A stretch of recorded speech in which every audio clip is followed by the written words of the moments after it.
in, grab a seat. We are going to have some fun today, won't we? Happy Tuesday. Bum, bum, bum, bum, bum. I'm checking your stocks so you don't have to.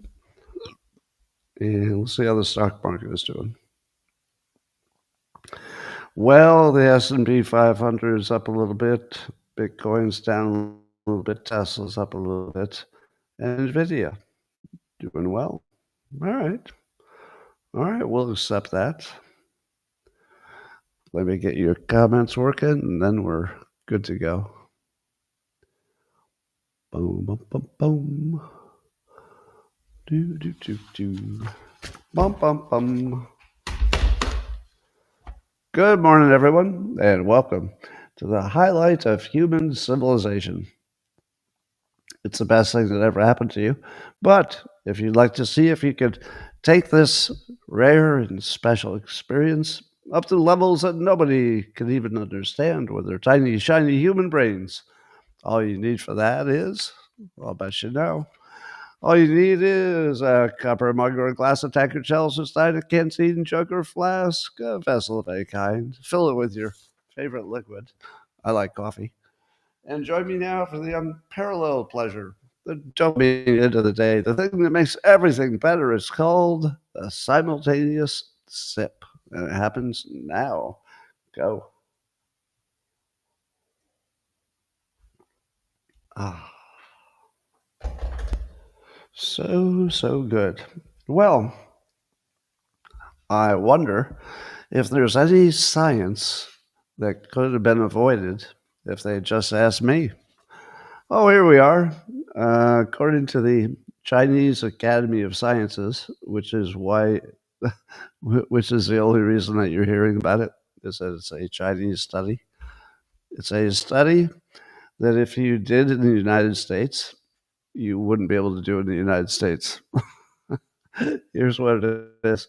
So, Chinese Academy of Sciences determined that intelligence is partly genetic. How many of you knew that? How many of you already knew, without any science whatsoever, that smart parents are more likely to have smart children than two dumb parents? Is there anybody who didn't know that? They could have saved a little bit of time just by asking me. But I learned the other day, because I was watching some podcast, I don't remember, that in the United States, if you said that intelligence is even partly genetic, you would be called what? A racist. You're not even allowed to consider that possibility in the United States. And the funny part is, 100% of the world is completely aware that intelligence is partly, it's not 100%, but certainly partly genetic. No doubt about that. Anyway, we'll see if I get canceled for quoting a Chinese science. Well, Trump continues to be the funniest president of all. He was at a White House Faith Office luncheon, which makes this extra funny.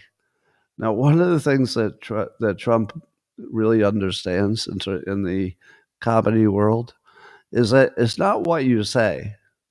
It's the fact that you would say something in a particular audience or at a particular time. So he's really good at making sure that the things he says are a little bit inappropriate for the audience. That's sort of the secret of what makes you laugh about it. Well, here he's talking to the White House Faith Office at a luncheon, and he was talking about the good things that his big, beautiful bill would do to make everybody richer. And Trump said, I said to one guy, he's a very, very unattractive man. So that's the first thing that no president ever said about anybody before. No president ever has stood in front of an audience and talked about somebody he knew and said they were a very, very unattractive man. And that's only the first part. It's already funny. Anyway, he's a very, very unattractive man, but he's smart and he's rich. And I said, "You better hope we get this thing passed," talking about his big, beautiful bill, "because your wife will be gone within about 2 minutes." So he's telling people at a faith luncheon that the ugly rich guy is going to lose his trophy wife unless Trump's tax bill goes through. Oh, he's the funniest president ever. Well, Mark Zuckerberg, who allegedly is using gigantic piles of money to recruit AI experts to Meta, says it's not just because of the money, that people want to work for him for another reason that might not be so obvious to you, but not just about the money. The researchers want access to the maximum amount of compute because you could be an AI expert, but if every time you log on to do some AI stuff, you don't have enough compute power, you're not going to go very far. So it sounds like the people who know the most about AI really want to be in an environment where they have the maximum GPUs. And Zuckerberg promises them that they'll be part of a smallish team that'll report directly to the CEO. And I'm thinking to myself, that's actually a pretty good package. If you knew you were, directly connected to the top guy and you were getting a lot of money, but also you had the most compute power, which they don't have yet.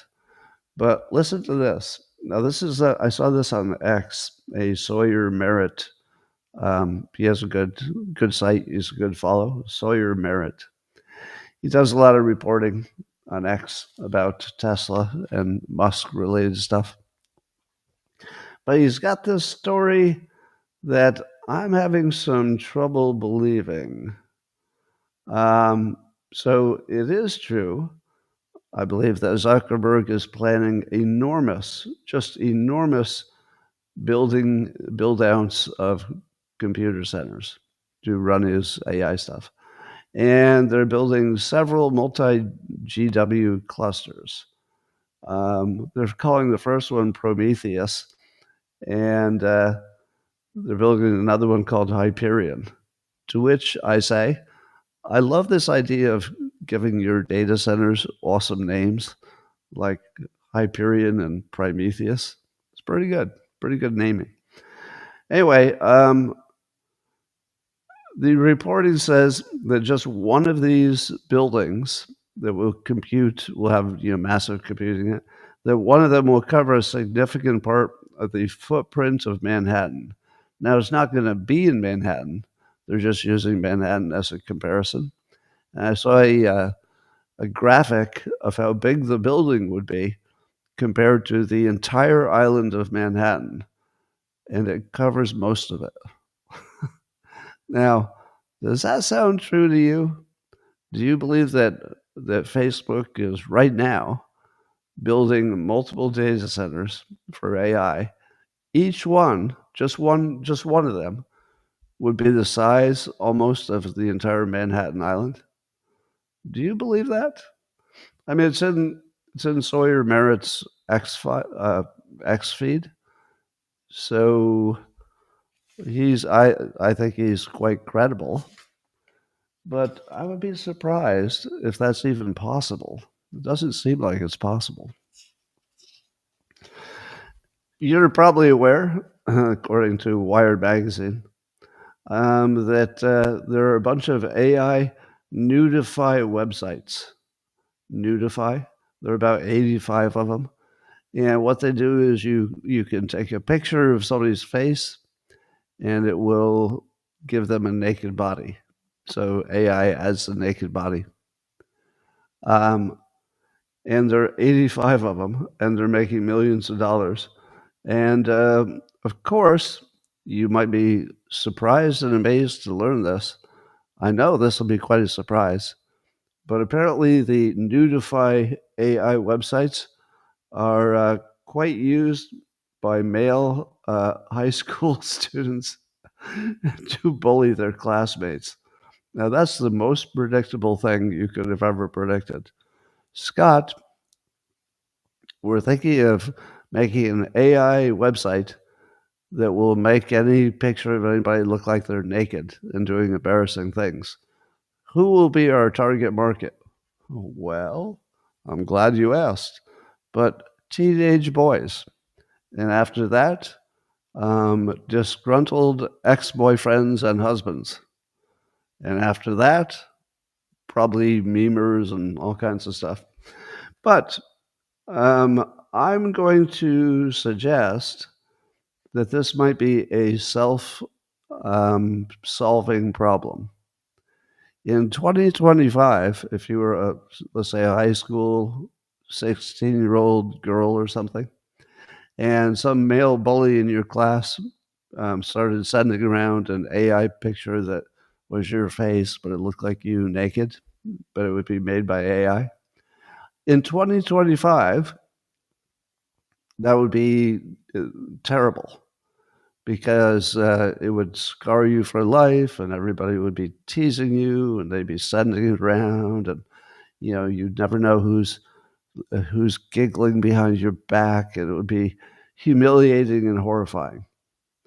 But what happens if it becomes so common that the moment you saw somebody you know with a naked picture, you said to yourself, "Oh, it's AI"? You wouldn't be interested at all because you could make your own AI nude stuff anytime you wanted. And now it's the millionth time that somebody sent around one of your classmates looking naked, and you know that's not really them, it's an AI body put on them. How much attention will that even get? So my guess is that the way through it is to do more of it, and then just wait for young people to be totally bored by it. Right? Every time there's a new AI thing, the first time you see it, you go, "Whoa, are you kidding? AI made a picture of two cats that appear to be talking? This is so cool. I have to show all my friends."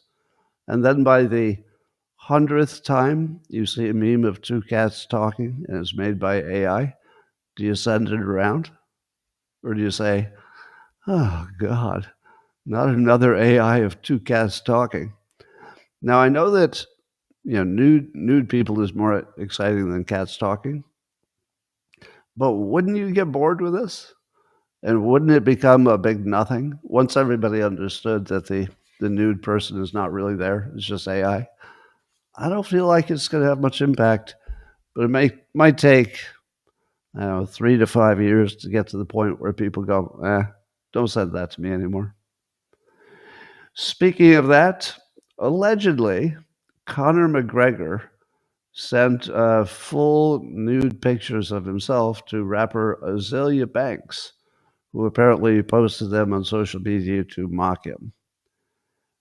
To which I say, is it too soon for Conor McGregor to say that wasn't me, that was somebody did that with AI?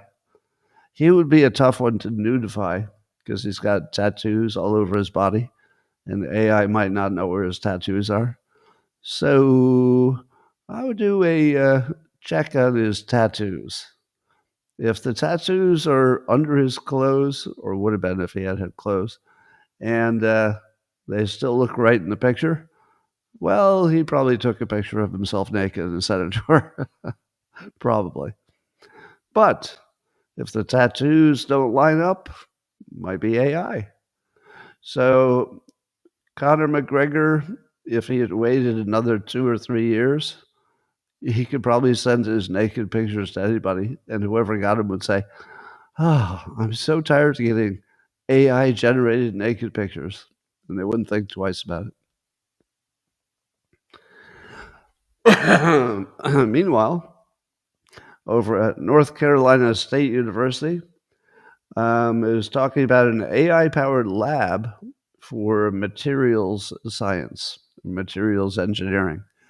So there's now a lab that can, using AI, It can decide what things to test in terms of materials, creating materials that have special properties for making various things.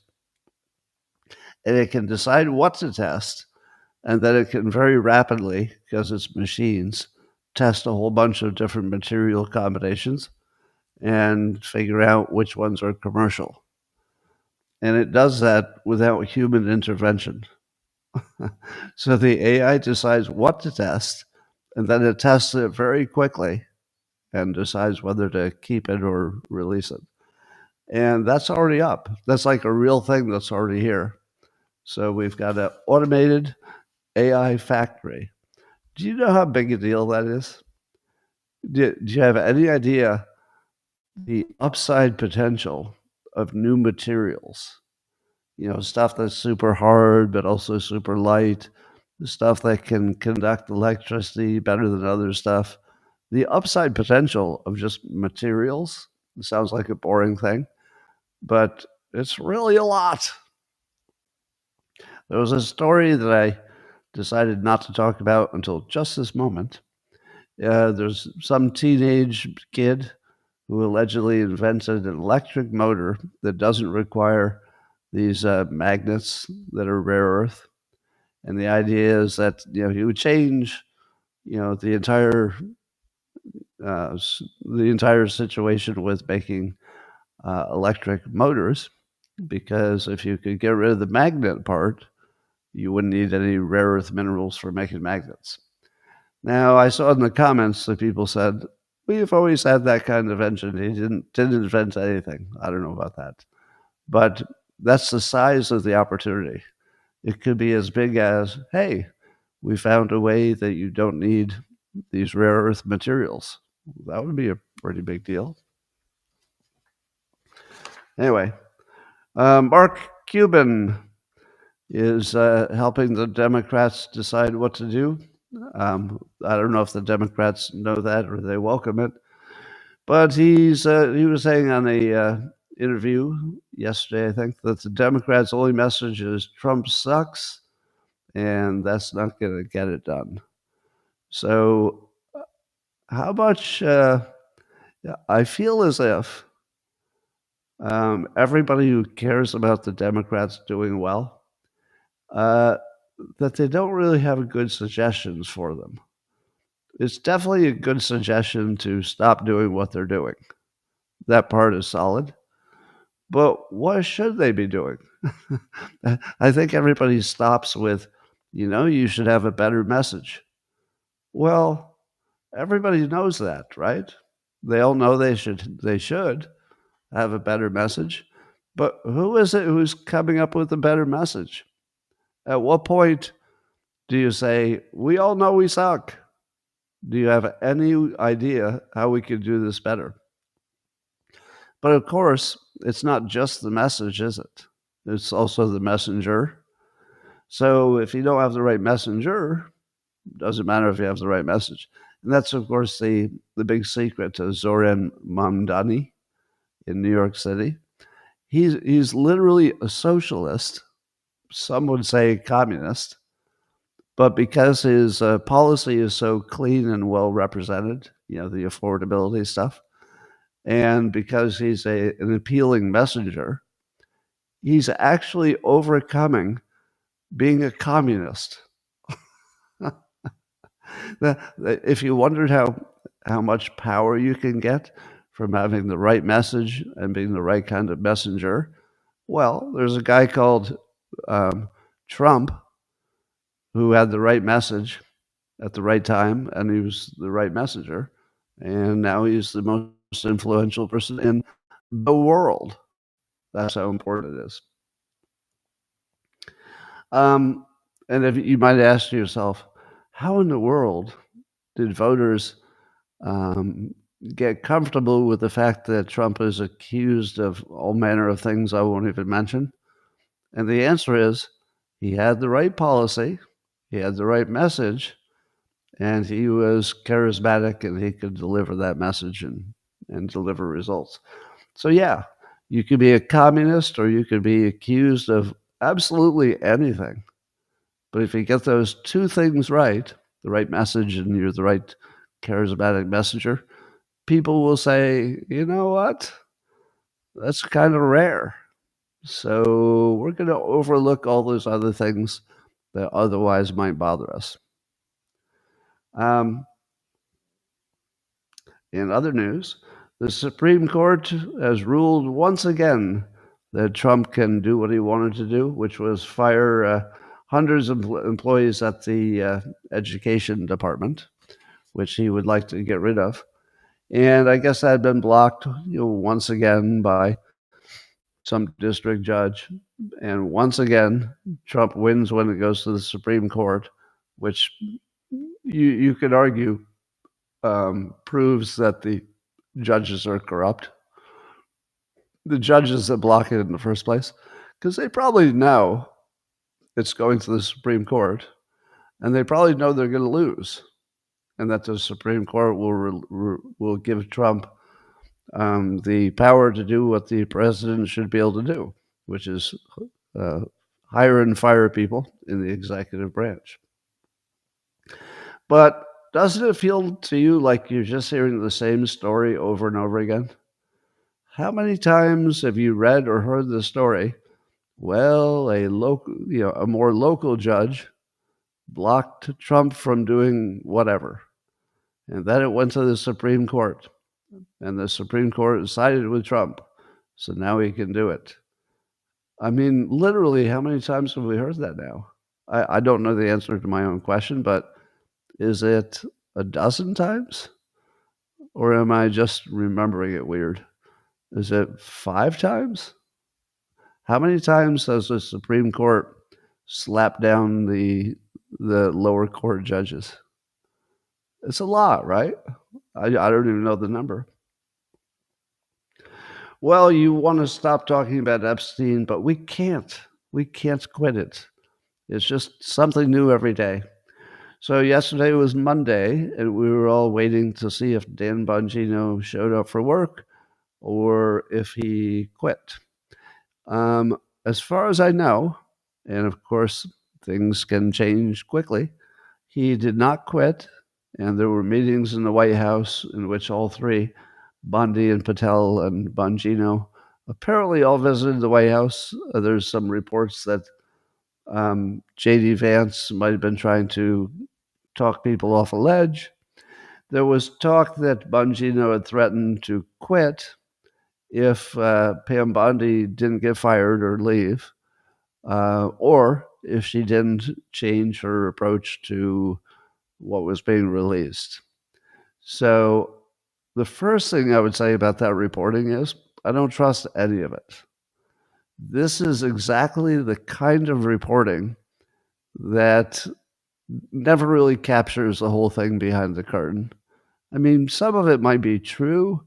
It would be out of context, and you'd be missing parts, and you wouldn't know who said what, and you wouldn't know their internal feelings. When somebody else says they're really mad, you don't know if they really are or they're pretending. So whenever I hear these stories about who said I'll quit, or if you don't do this, I'll do that, I don't fully believe them to be literally true. I treat them more like, well, this is what people are saying. You don't know what's really happening behind the scenes there. But we would know if Bongino quit. We would know that. So apparently he did not quit. And there's some reporting that maybe they're re-looking at their approach to what they revealed about Epstein. So maybe, possibly, there might be more to come. And it might be that more to come is the only thing that keeps Bongino staying there, because he needs to get a win, because Bongino got kind of screwed in this whole this whole situation. He gave up this lucrative, incredible podcasting gig he had to have the worst job in the world, which is working for the government and trying to make a difference. And then he gets totally shat upon by this whole Epstein situation, which he had a reason to believe would go differently. So if to me, Bongino is the canary in the coal mine, meaning if he doesn't quit and nothing else happens, that's going to give me one view of the whole situation versus if he did quit and says, I can't talk about it, but I can't work here anymore. And if you're guessing it's because of the Epstein stuff, you'd be right. But I can't tell you more than that. Now, that would tell me that the cover up was something that didn't really need to be covered up. But maybe, there's some billionaire who's being protected or something like that. And that would not be cool with the public or with him as well. But if he doesn't quit, then I would have to assume that he's been convinced that not releasing the information is better than releasing it, which would tell us that there's something really big that's being hidden, like really big, more than just one person's, career or life or freedom. Maybe something at a national level, something that would derail the country entirely if it got out. So I'll be watching him. Benny Johnson on his podcast says there's a massive disclosure coming on the Epstein files. So he's got good sources. And so Benny says that Bongino's back at work and there's a major push for more transparency, etc. Separately, while we're waiting for that, there's a story in Rolling Stone. They've got an exclusive, apparently, that way back, Jeffrey Epstein hired private investigators to follow and intimidate the FBI agents who were surveilling him. Because he knew he was being investigated by the FBI. So he hired people to harass them. I don't know about you, but the more I hear about this Epstein guy, the more I'm thinking he's not a nice guy. Yeah, that's a Norm Macdonald joke. I stole it. He was talking about Hitler, but it works for Epstein. All right. How I always tell you that you don't know what's happening in a story until Dershowitz tells you. If there's anything that has anything to do with legality, you just have to wait for Dershowitz. And I've been saying this for years now. Here it is again. So Dershowitz was on Chris Cuomo. Most of you know that Dershowitz was a lawyer for Epstein, so he's not guessing. So a lot of stuff is speculation and guessing, but Dershowitz is not guessing. He knows, and one of the things he knows is that there's not a client list per se, where Epstein put a list together of all of his bad actions. That doesn't exist, as far as Dershowitz knows, and I assume it does not exist as well. But he says there is a redacted FBI affidavit from the accusers. So this would go way back. And there are several of them. So several instances in which the accusers have named names, and those documents exist, but they've been redacted. So Dershowitz says he knows the names because he was the lawyer, he was involved. So he says now, of course, because as lawyer, and I did only investigations, I know who all these people are. So Dershowitz knows the truth. He knows who the bad guys are who have been accused. But because he's a lawyer and ethical, he can't tell you. But he can tell you that if you could penetrate those redactions, you would know who was being blamed. Now, to complicate things, at one point, Dershowitz himself was being accused. And his accuser, who has recently died, that Virginia Joffrey, well before she died, she withdrew her accusation and said she was mistaken and that she does not, at the moment, she does not, well, she's dead now, but she went to the grave having said that she did not mean it and that Dershowitz did not do anything illegal that she knows of. So here's my question. Now that we know exactly what document would tell us what we need to know, but it might not be accurate. Because remember, if it's true that Virginia Joffrey simply made up a story, and it's also true that apparently there was some kind of fund established that would pay off victims who wanted to settle.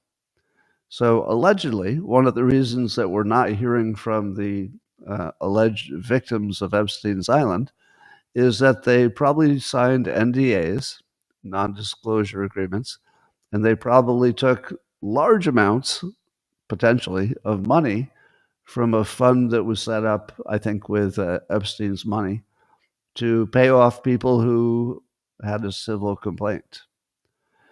So that's something that could be, the NDAs could be penetrated in the context of a criminal case. So the people who signed the NDAs would probably sacrifice something if they talked, but not if a court made them.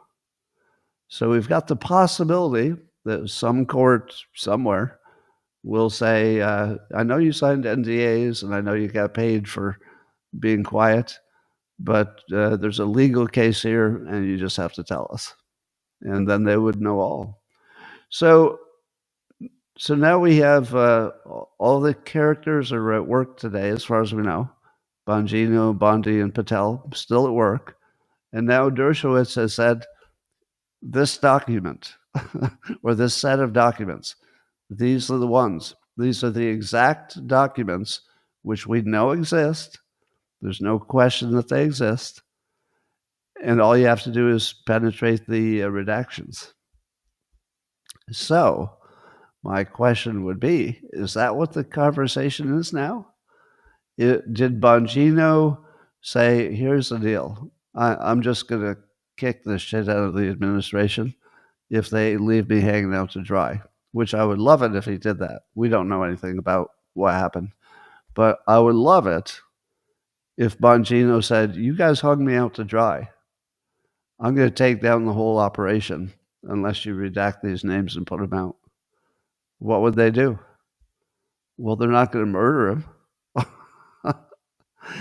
And he has the power now. He has the power to take down the whole process. He could take down Trump easily. All he'd have to do is say, look, I've seen everything.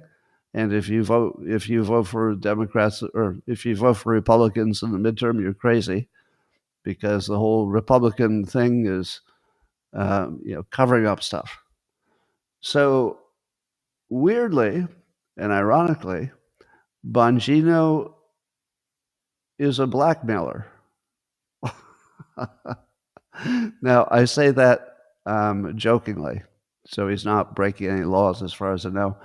But don't you think that Bongino knows enough about what's happening on the other side of the curtain that if he had a conversation with Trump, he could say, here's the deal. You can't make me a liar. You cannot make me a liar. If you don't release more, I'm going to tell people what I know, but I won't do it within the administration. And you're going to have to deal with the blowback for that. So how would you like to do a better job of transparency? That's my guess. My guess is that Bongino had so much power because he has knowledge that he can force them to disclose more than they want to do. So we'll see.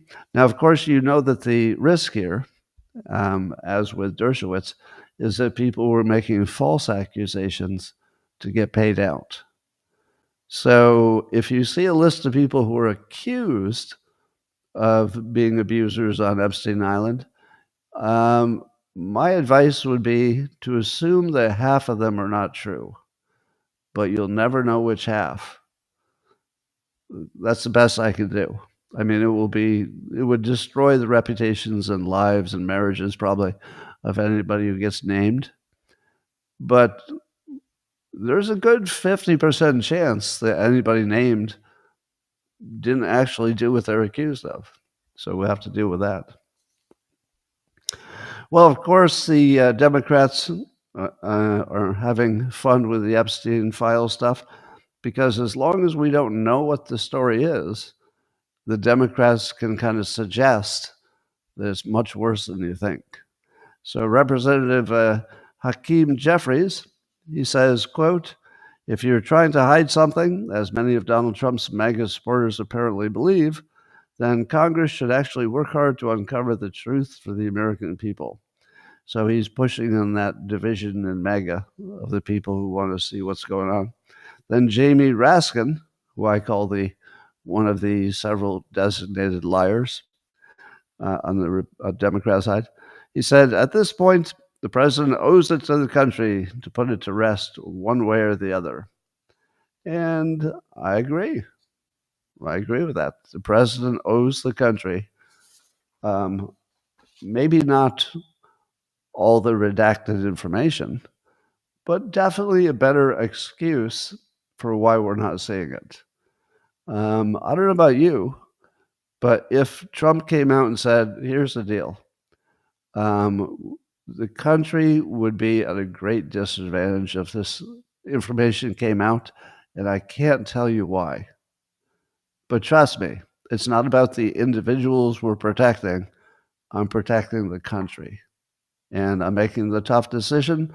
I know you all wanted to see it, but you're going to have to trust me on this. The country would be much worse off if I release everything.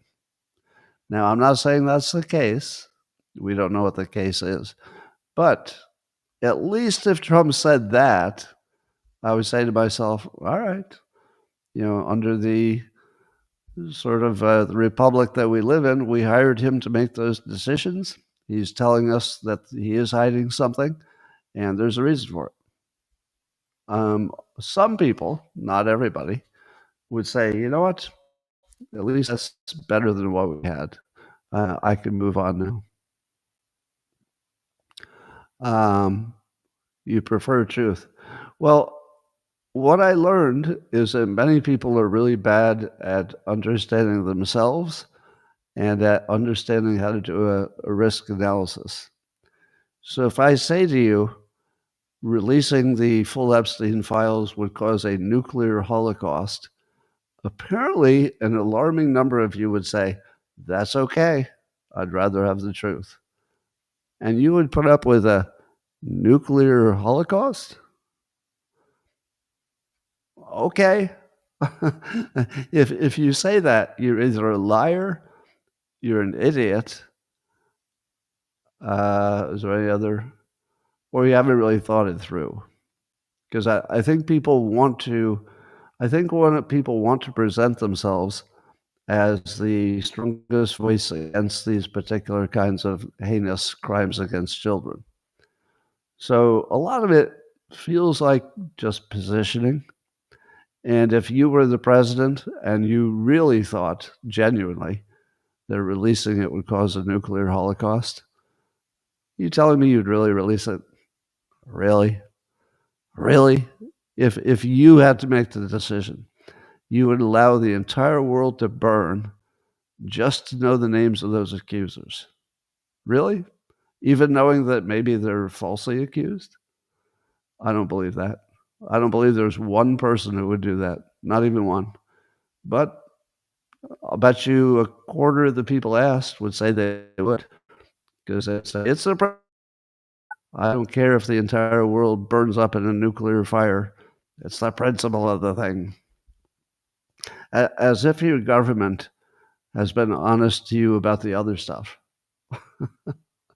If this were the one thing that the government lied about, I'd say, there is a principle involved here. We don't want our government to lie to us about even one thing. But is that the situation? The situation I see is that the government lies to us about everything all the time. And this is just more of that. But okay. Well, Trump says he's had enough of Putin, and Putin talking nice but bombing Ukraine 5 minutes later. And so he has issued a 50-day ultimatum to end the war in Ukraine. And the ultimatum is that he will do secondary tariffs of up to 100% on Russian goods that are going to other trading partners. So the tariff would be on anybody who deals with Russia, not just on Russia directly. Now, I don't know how much impact that would have, because I don't know how much exports Russia does. I mean, if they're selling stuff to China, will we put 100% tariffs on that? You know, will China? Will we shut down our own trade with China, which would destroy the United States, so that we could stop Russia from trading with China? I don't know. So I'm a little questioning whether this would be effective, but it's better than nothing. Then Trump confirmed that the U.S. is going to send Patriot missiles and systems to Ukraine, and it will be funded by the European countries and Canada. Now, he doesn't say NATO, but I'm wondering if he means NATO. Does he mean NATO? Because Ukraine is not part of NATO, so presumably I'll take a fact check on this, by the way.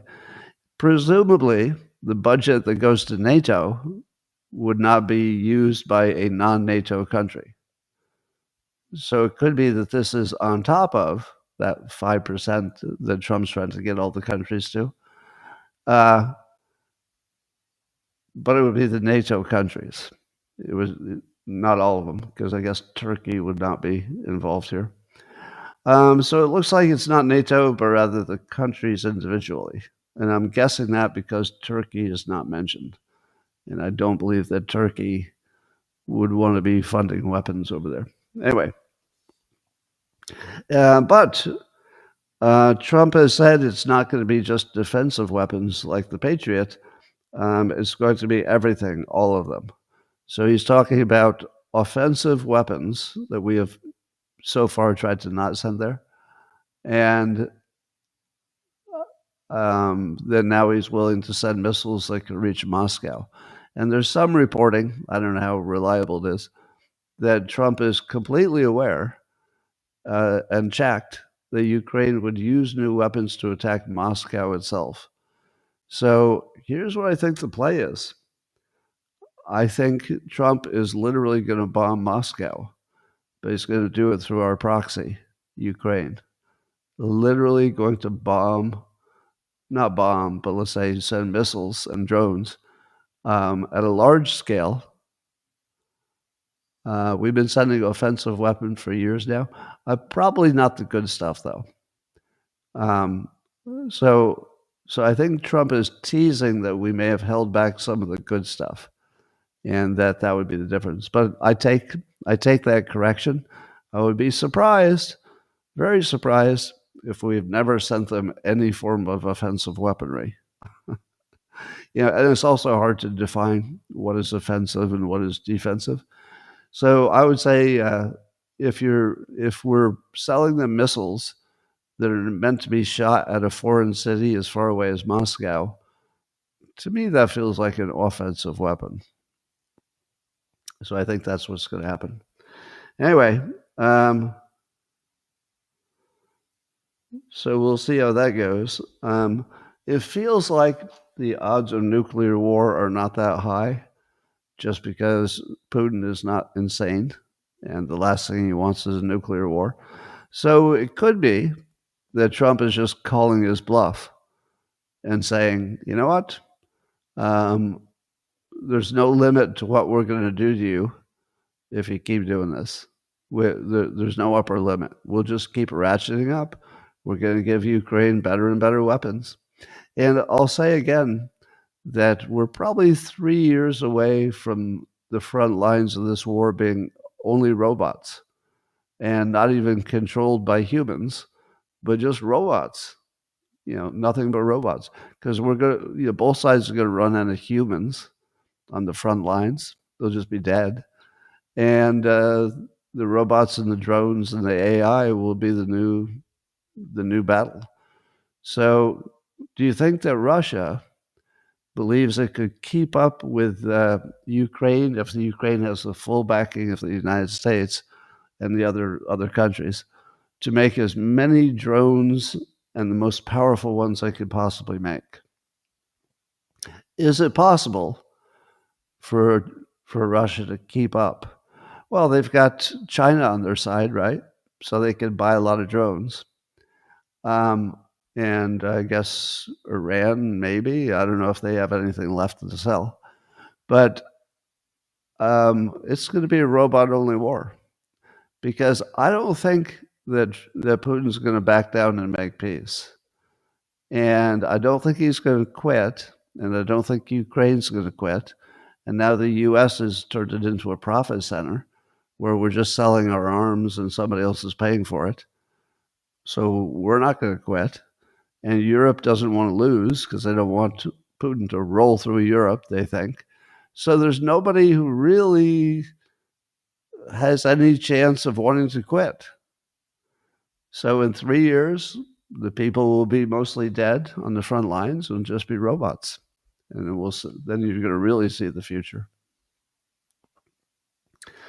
All right. Then Trump wants to put, let's see, what else is he doing?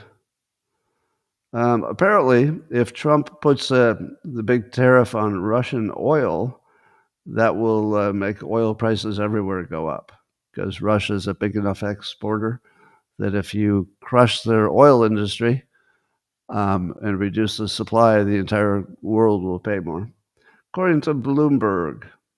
So Wall Street and the stock market did not go down when Trump threatened to make oil prices go up by blocking Russian oil, which means that, according to Bloomberg, that Wall Street doesn't believe he's going to do it.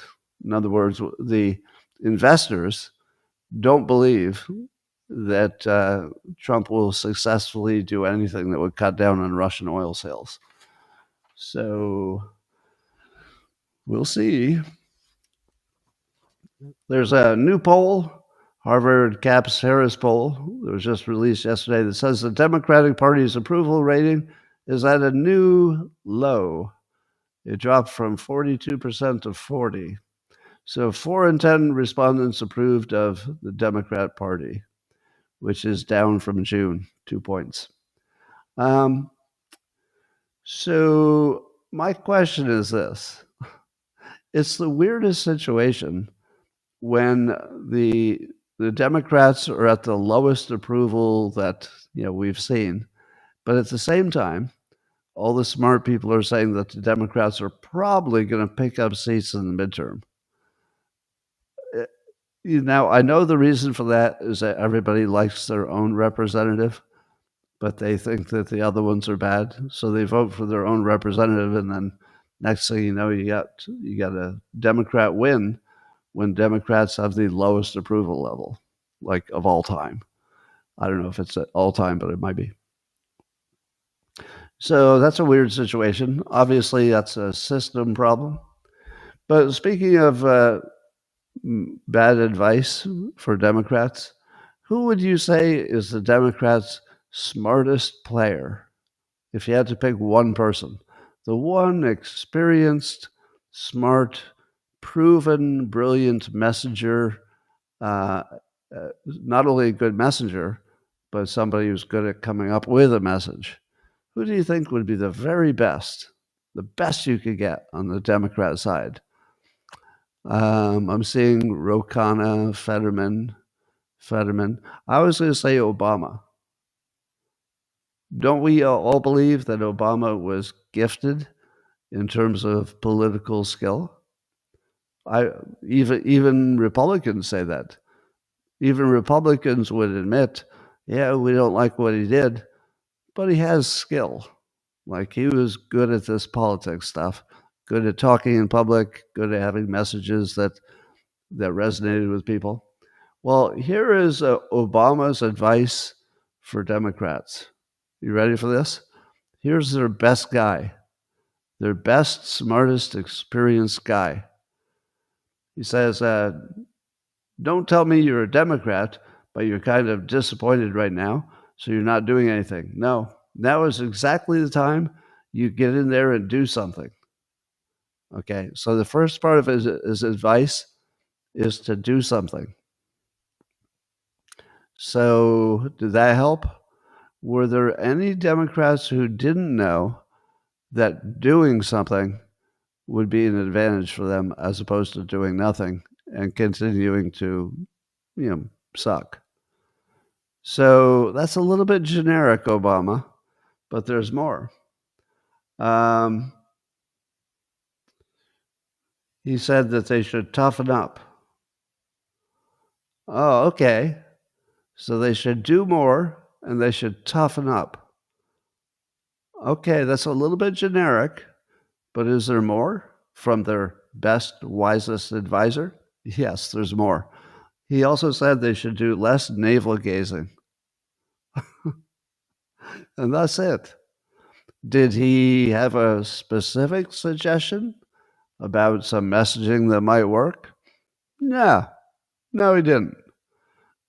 All he had was generic advice about toughening up, doing something, and having less navel gazing. Do you imagine that he could have been more worthless if it had been his intention to do it?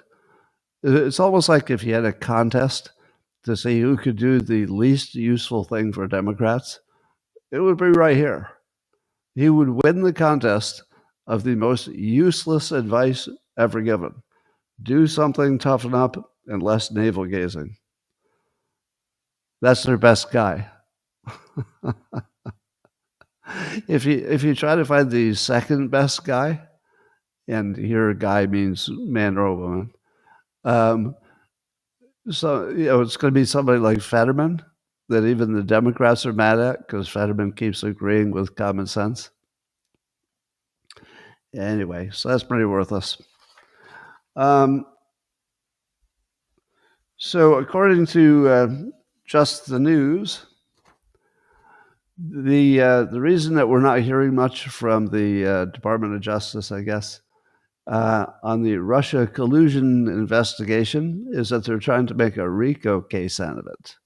Now, RICO means that it's not just an individual bad behavior by any person or persons, but rather it's an organized, ongoing plot to do something illegal.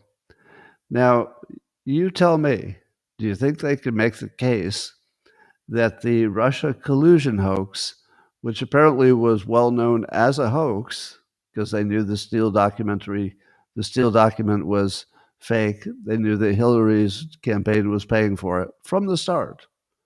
And that, Brennan and Obama and Clapper, they all knew. So do you think that the Trump administration's people could make the case that would stand up in court that it wasn't just an isolated incident, it was an organized Democrat attempt to do a series of illegal things? Maybe. Yeah, the dossier, not the document. But on top of that, to really round it out would be the lawfare stuff. So not only allegedly was there a conspiracy to come up with hoaxes about Trump, the Russia collusion hoax, and all the other ones, but the Russia collusion hoax is the one they focus on. But could they also make the case that they had gone after Trump with lawfare that was organized, let's say, by Joe Biden or organized by the top? Could they make that case? Because then they would have two parts that both individually would be a little RICO-like, but if you put them together and you sold both of them to a jury, would it be compelling? What do you think?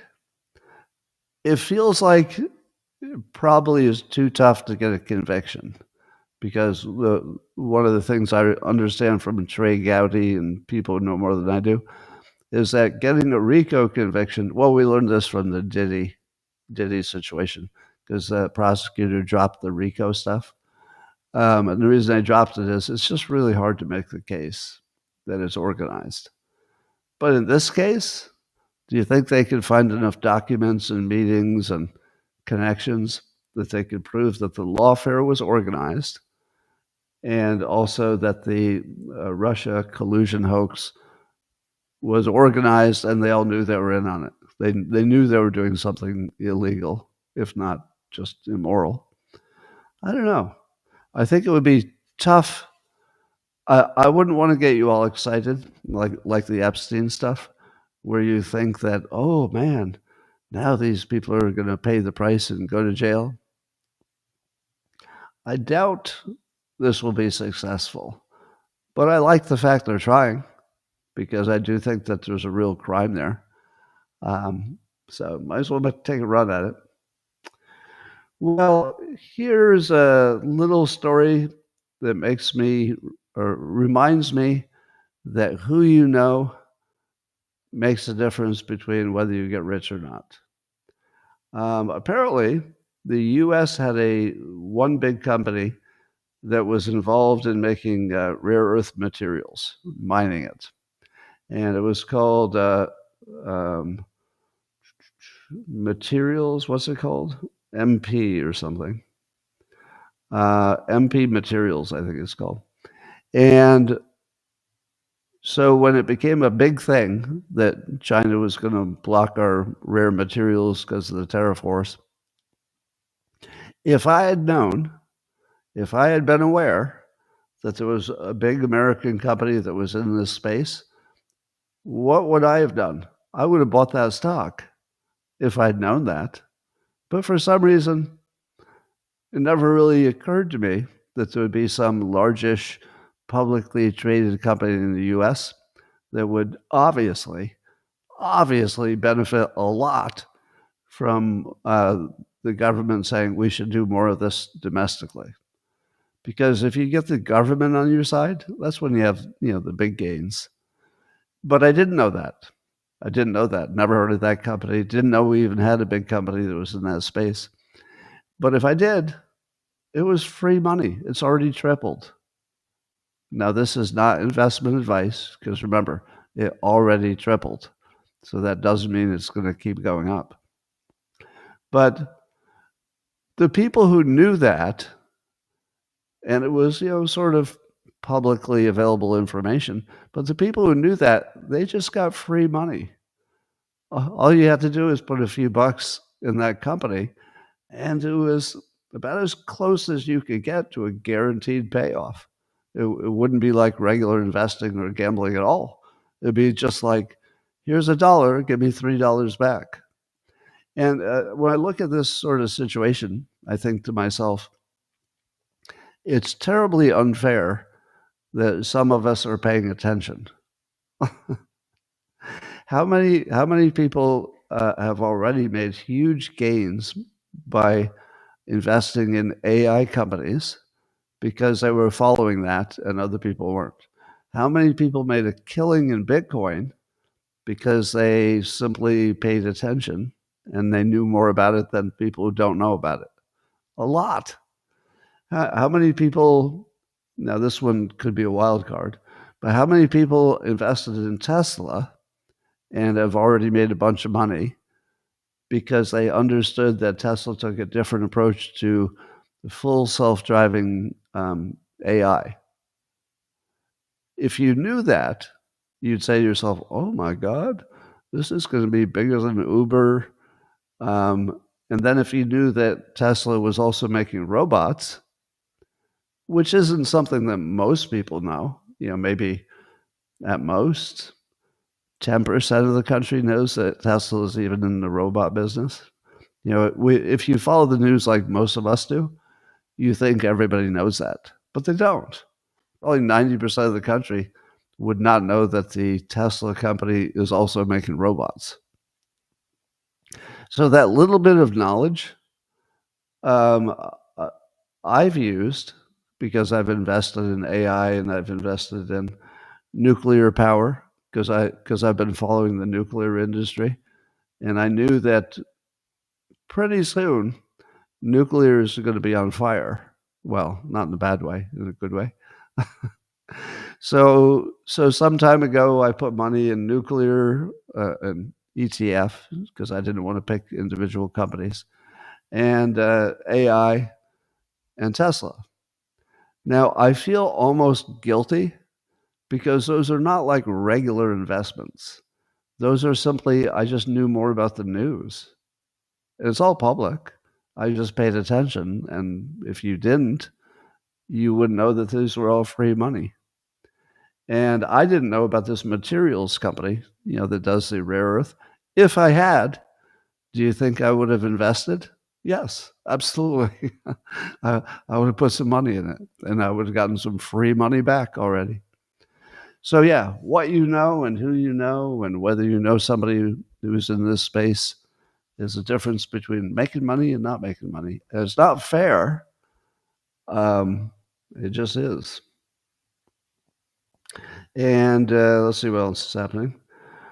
So Senator Rand Paul, he wants to reissue criminal referrals about Fauci and Fauci's involvement with the lab and funding it and all that. And I think it was related to Fauci allegedly lying under oath. But when it looked like Fauci had a pardon from the Biden auto pen process, then there was no point in having a criminal referral because he was already pardoned for everything. But now, since the auto pen is being questioned, and some people are saying, was it even legal to do all these pardons if Biden maybe didn't even know what he was doing or it went through underlings? So that was enough of an opening for Senator Paul to reissue his criminal referral. It seems to me like I just see Moby Dick when I read about Rand Paul going after Fauci. I feel like Fauci is just his great white whale, and Rand Paul will go to his grave trying to put that guy in jail. I don't know if he ever will, but he's trying.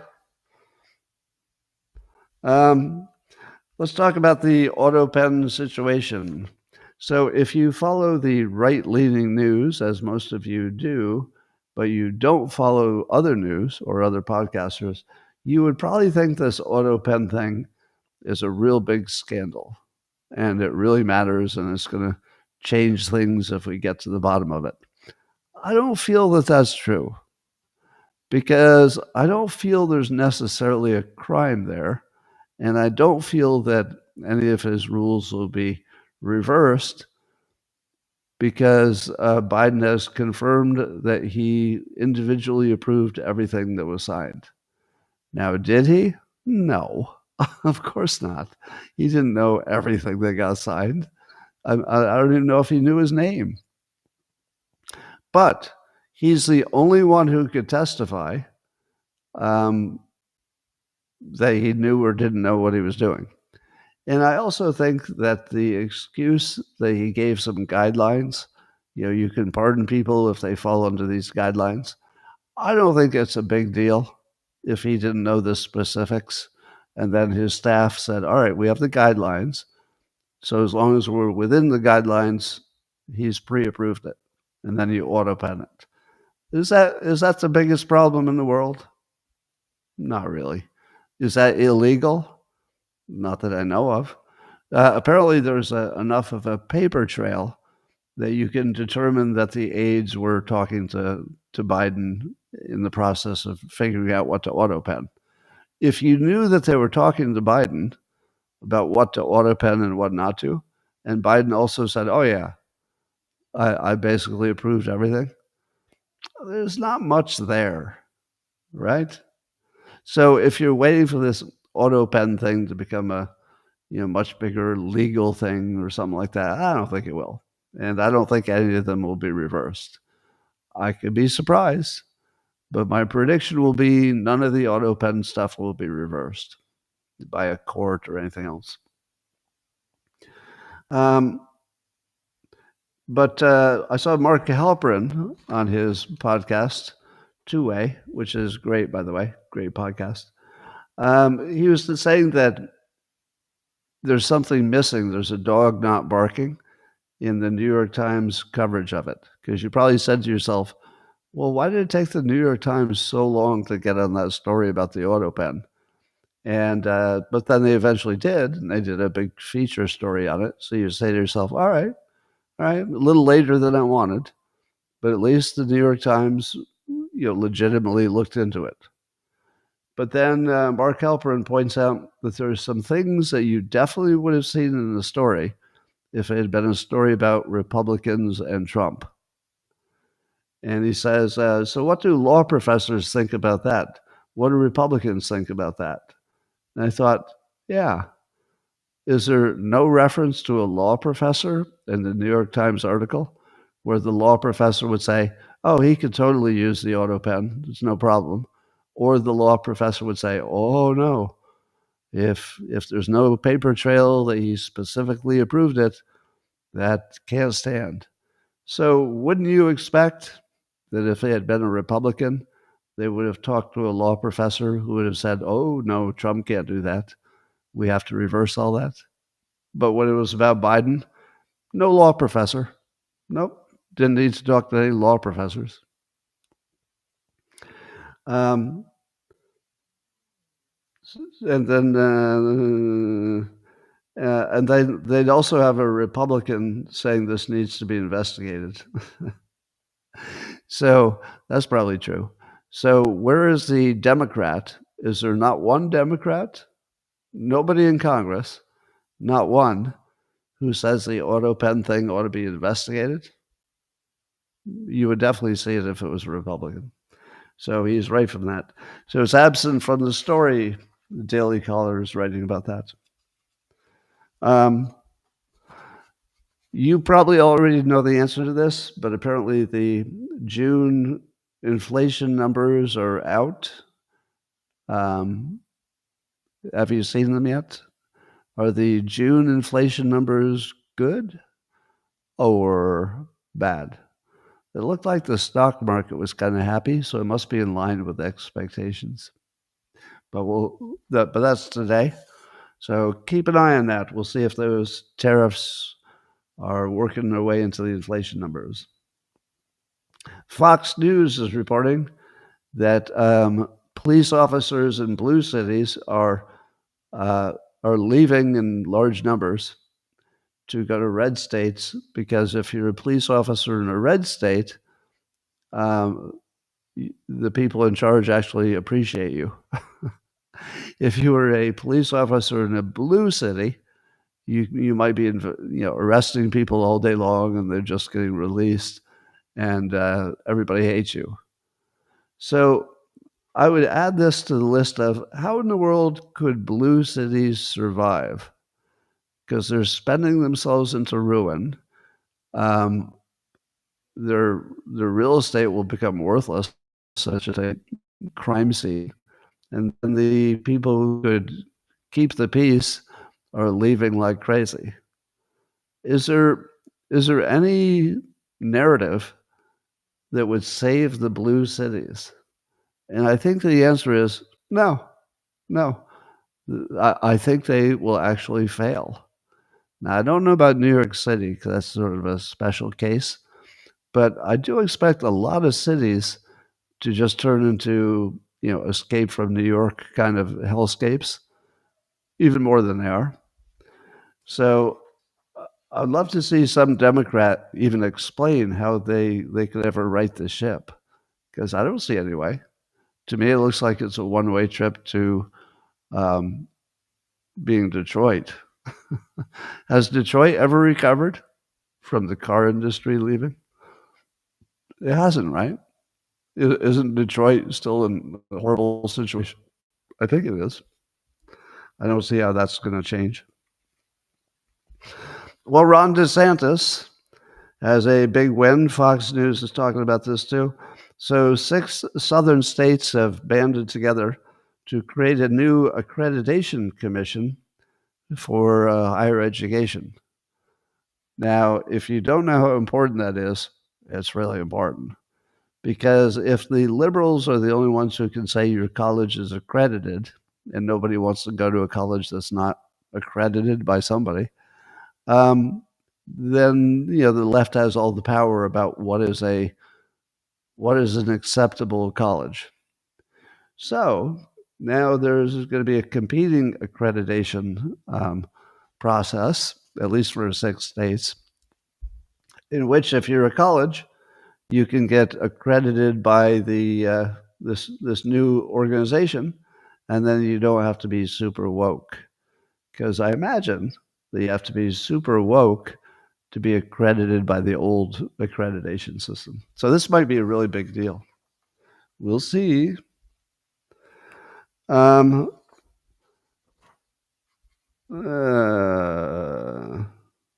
right.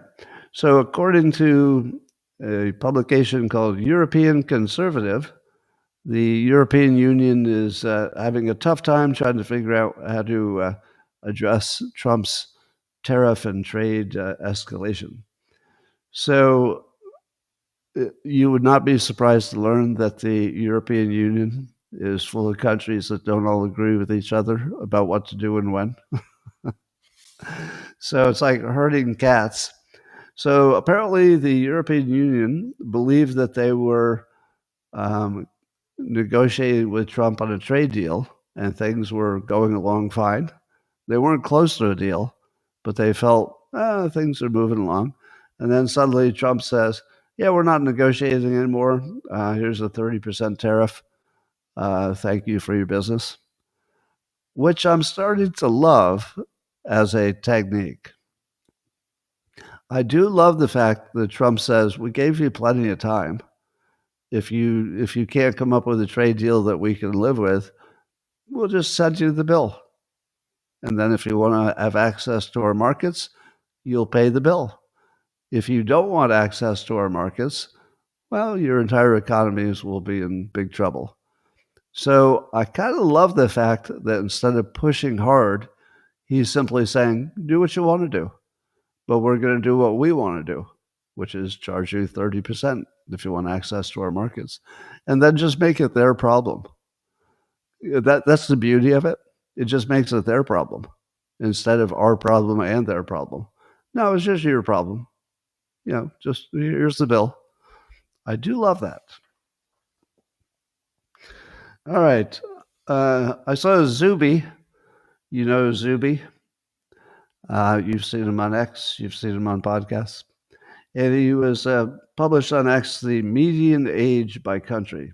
Now, for those of you who are not nerds, median doesn't mean average. It means that half of the people are above that and half of the people are below it. So in Monaco, the median age is 57. Half of all the people in Monaco are older than 57. That's pretty old. But you have to have a lot of money to live in Monaco, so that's probably why. Japan is 50. That's the median age in Japan is 50. That's way up there.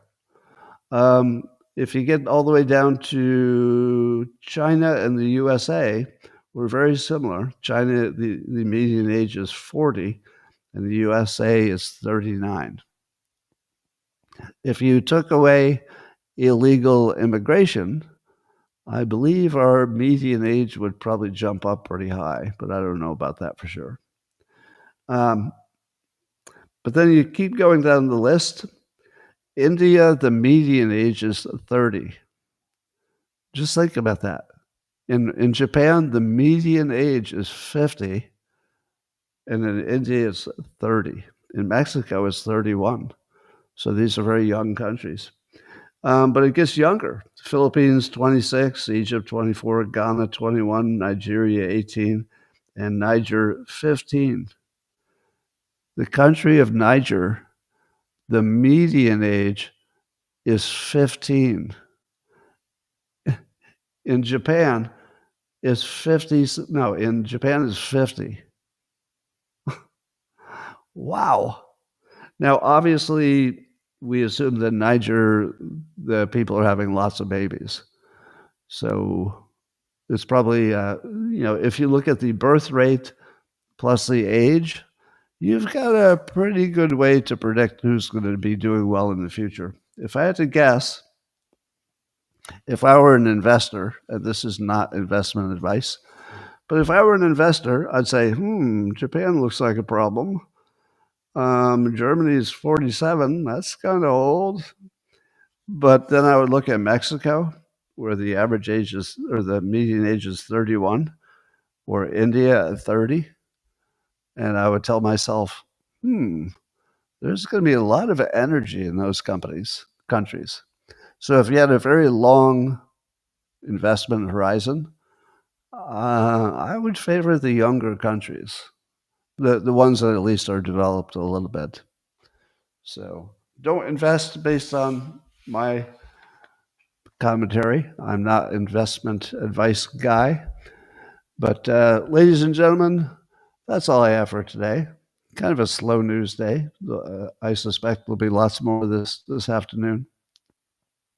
And I'm going to say some words privately to the beloved people on Locals. The rest of you, thanks for joining. I will see you tomorrow. Same time, same place. All right. Locals coming at you private in 30 seconds.